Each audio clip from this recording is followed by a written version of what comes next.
আসসালামু আলাইকুম গাইস, এখন আপনাদেরকে দেখাবো কিভাবে এসকেভেটর চালাতে হয়, স্টার্ট দিতে হয়। এখন দেখেন, এই জায়গায় একটা লক আছে, ইলেকট্রনিক লাইন, এটা দিলাম। এটা এখন আমাদের বোর্ডে লাইন পাইছে। এখন এই যে আমাদের একটা অ্যাক্সিলারেটর, এই যে এখন আমি দেখতে পারতেছেন। এখন গাড়িটি স্টার্ট করব। গাড়িটি স্টার্ট করে গাড়িটির চাবিটা আনলক করে আবার চাবিটি দিয়ে রাখছি। এতে সেলফে যদি কোনোভাবে কালেকশন থাকে তাহলে ওই কালেকশনটা আউট হয়ে যাবে। এখন দেখতে পাচ্ছেন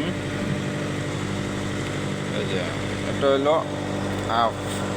এটা নিজের গায়ের দিকে টান দিলে ডাইন সাইডে ডাইন হাতের এই যে নিজের গায়ের দিকে টান দিলে এটা হইব আপ, মানে উপরে জাগবে, ঠিক আছে। তারপরে এই যে এটা মনে করেন এই যে উপর দিকে টান দিলে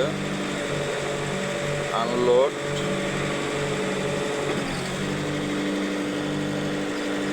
লোড, ডাউন, আপ। এটা আবার দেখেন এই যে লোড, আনলোড, ডাউন, আপ। এটা কিন্তু ডাইন হাতের। আর এখন আপনারা দেখবেন রইল বাম হাতে। বাম হাতে এই যে এটা দূরে ধাক্কা দিব, সেকেন্ড বুমটি দেখেন দূরের দিকে চলে যাচ্ছে। এখন আবার এই যে কাছে টান দিব, এখন কাছে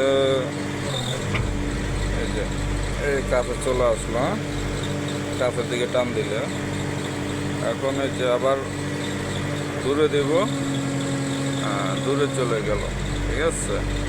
এখন হলে যে গাড়িটা ঘুরবে, সুইংয়ে চাপ দিলে ডাইনের সুইং, বামের সুইং, ডাইনের সুইং, বামের সুইং।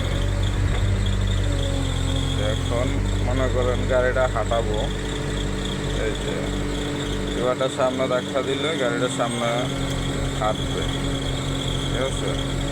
আবার যখন পিছনে টান দিব, গাড়িটা সমান তালে টান দিতে হবে, সমান তালে হাঁটবে।